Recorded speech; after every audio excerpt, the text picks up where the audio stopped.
The first time I heard the words knee replacement, it didn't hit me. My mom was always active, always moving, walking to the store, dancing in the kitchen, fussing over the garden like the plants were her children. So when she mentioned her knee pain was getting worse, I assumed it was just aging. Wear and tear. A little ice, maybe a brace, and she'd be back to her routine. But when I visited her in early spring, I saw it.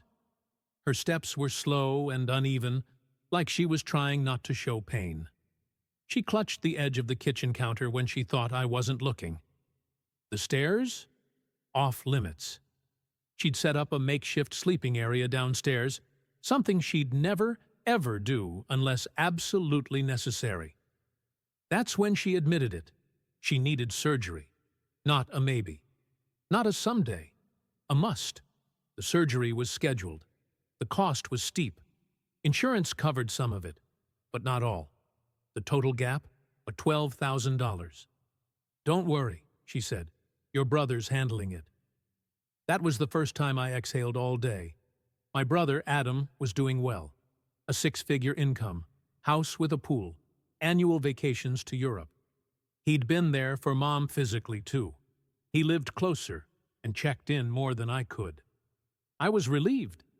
I figured the money part would be handled by the one who had money. But the very next night, Adam called, not to reassure me, not to share an update, not even to discuss options. He wanted me to send $6,000. Half of it, he said casually. That's fair, right? I paused. I was barely keeping up with my rent and car loan. Groceries were a careful budget. My emergency fund was a joke, maybe $300 and a lot of crossed fingers. I can't, I told him. Not $6,000. There was silence on the other end. Then came the words that chilled me. Well, you should. That was the start of everything unraveling. But back then, I still thought this would be a normal family discussion. Reasonable, understanding, maybe hard, but manageable. I had no idea what was coming next. I tried to keep my voice calm. Adam, I get that it's important. I'm not saying it's not. But $6,000? That's not something I can just pull out of a drawer. He sighed, like he was disappointed in a child. So what? You're just going to let me pay for everything? Number I'm saying I can't pay half. Well, that's not fair. You're her daughter, too. That line landed hard. I bit the inside of my cheek. I'd heard versions of it my whole life. Guilt dressed as duty. I reminded him, gently, that I'd taken a loan just 2 months ago to replace my car, the one I needed to get to work. That my credit cards were near maxed, that I didn't even have an extra 1,000, let alone 6. His tone changed fast, cold, sharp. Maybe if you stopped living like a teenager and actually managed your money, you could help.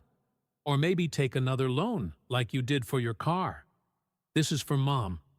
You can't pretend she's not your responsibility. I was stunned. A week ago, he'd posted pictures from his ski trip in Aspen. The week before that, he was showing off the gourmet kitchen remodel he and his wife just finished. But now, I was irresponsible for not having $6,000 to spare. Still, I didn't want to fight. I wanted to find a solution. Look, I said, maybe you could cover more of it now, and I could pay you back in installments, or even just help out a little where I can. Oh, come on, he snapped. So I just cover your share because you can't be bothered to plan ahead? How convenient. It wasn't about money anymore. It was about resentment, about control. And maybe, deep down, it was about some old score between us I didn't even know we were keeping. He ended the call with, "Figure it out. I'm not doing this alone." Click. I sat on the edge of my bed, staring at the silent phone. I thought this would be the moment we came together for Mom.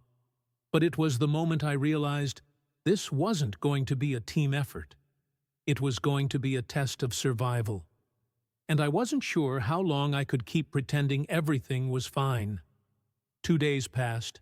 I didn't call him. He didn't call me. But the silence wasn't quiet. It rang in my ears louder than a fight would have. Every hour that passed without a solution was another hour Mom stayed in pain, waiting for a surgery neither of us had figured out how to pay for. Well, he had figured it out. He just didn't want to do it alone. I stared at my budget spreadsheet that night, running numbers like they were magic formulas. I could maybe scrounge up $1,200 if I skipped a few bills, drained what little savings I had, and cut my grocery spending in half for the month. It wasn't enough, not even close. So I called him. "Adam, listen," I started, trying to keep my voice calm. "I don't have 6,000. I don't even have 3. But I can get together $1,200. It's not much, I know, but it's everything I've got."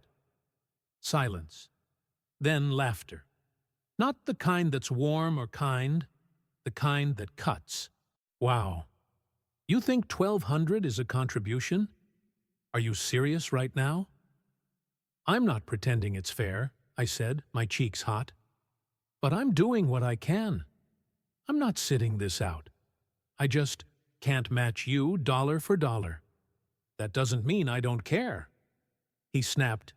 "This is exactly what I mean. You want me to do the heavy lifting while you try your best.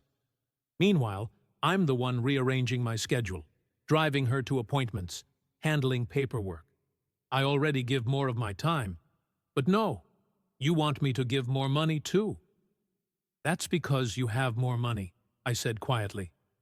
"Isn't that what family does? We give what we can, not what's equal." "Wrong move."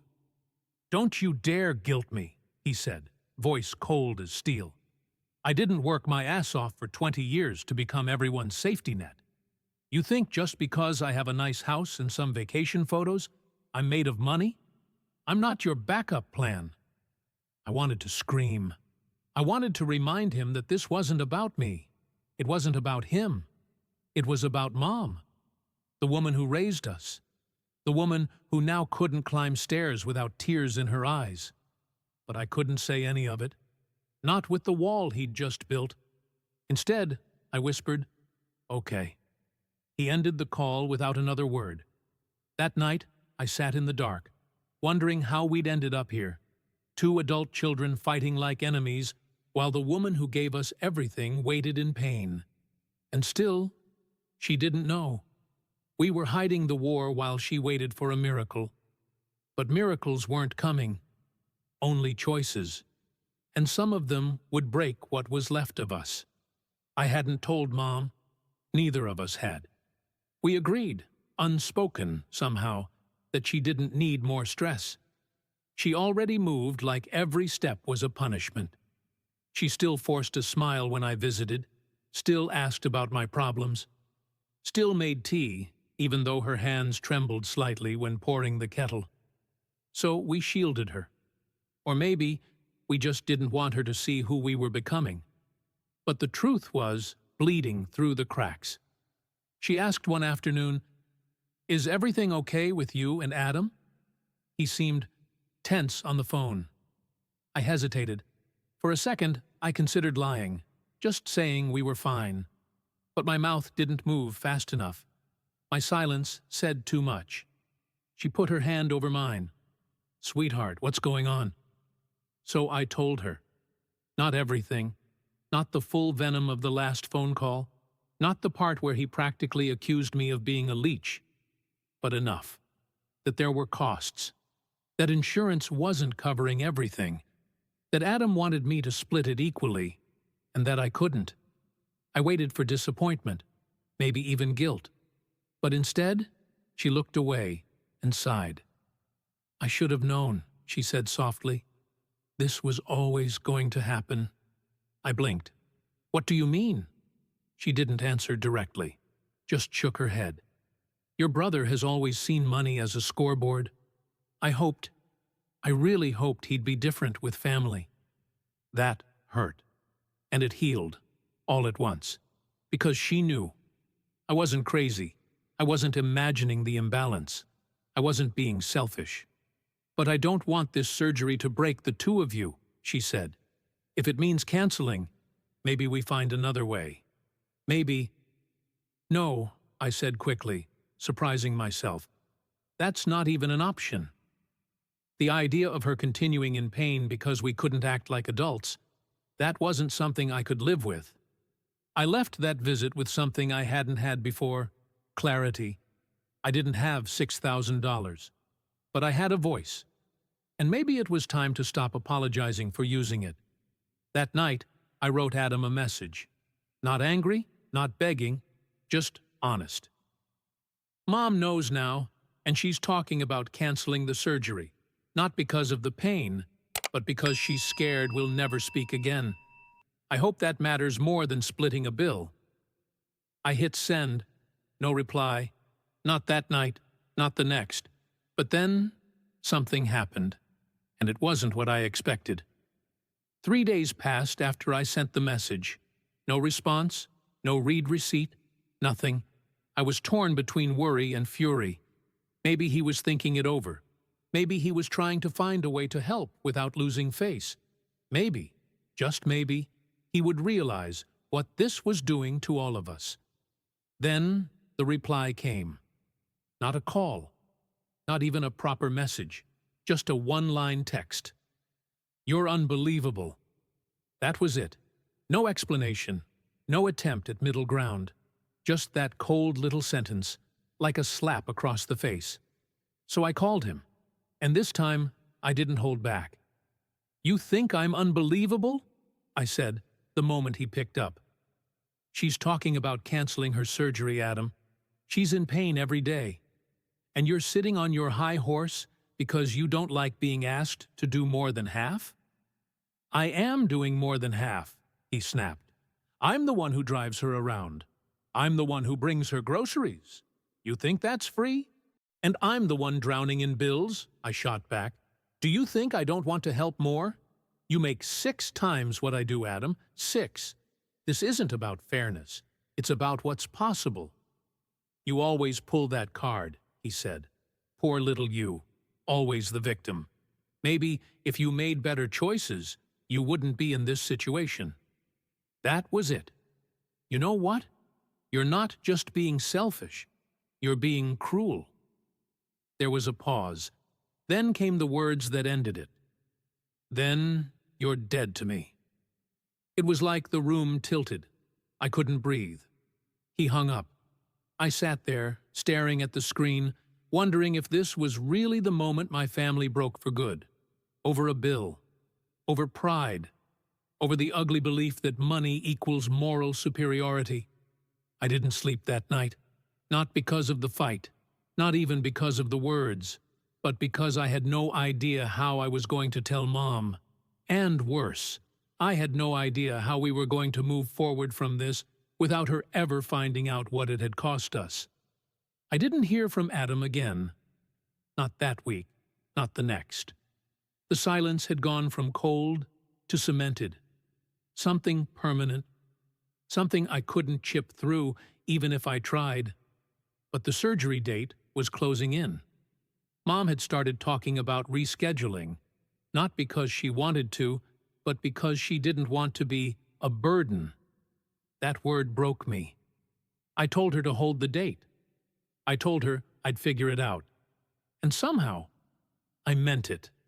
The next day, I opened a second credit card. I picked up 2 weekend shifts at the bookstore down the street. I sold the old keyboard I barely touched anymore and listed half my wardrobe on resale apps. It wasn't enough, but it was a start. Then something unexpected happened. Mom called me, her voice calm, collected, but with that edge I hadn't heard since I was a kid who forgot her chores. I spoke to Adam, she said. I froze. He told me everything, she continued, and I told him something back. My heart pounded. What did you say? She didn't hesitate. I told him not to give a single dime, that I would handle it myself. I was stunned. But Mom, how? That's not your worry, she said.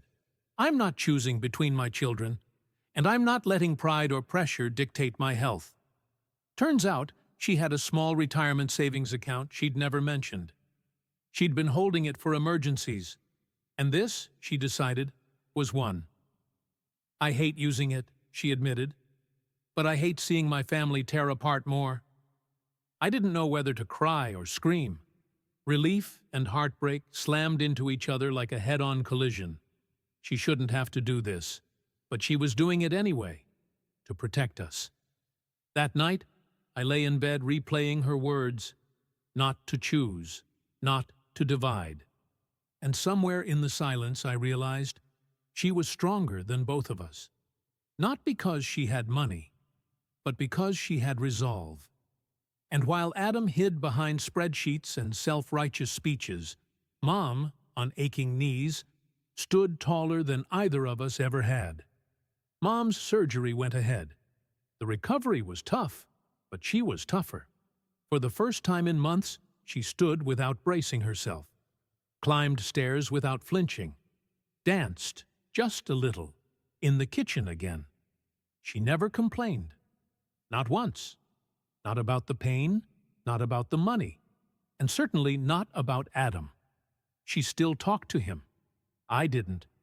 Not because I was angry, though I was, but because the damage wasn't just emotional anymore. It had become something heavier, permanent. He never apologized, never asked how the surgery went, never even checked in to see if she needed help after coming home. It was as if once the bill wasn't split evenly, his sense of duty vanished. Weeks turned into months. Eventually, Mom said, "You should call him." I looked at her, searching for bitterness in her eyes, but there was none. "I'm not picking sides," she said. "I just don't want this to be the end of something you'll both regret later." But sometimes, the end isn't a dramatic explosion. Sometimes, it's just a quiet decision to stop trying to carry a weight someone else keeps dropping. I still think about the $12,000. Not the money. The meaning. What it revealed. How a brother with every advantage in the world chose pride over peace. How a mother emptied her savings not just to heal her knee, but to protect her children from themselves. And how a sister, drowning in bills, learned that standing up for herself wasn't selfish, it was necessary. Some costs don't show up on credit card statements. Some debts aren't about dollars. And some people, they never pay.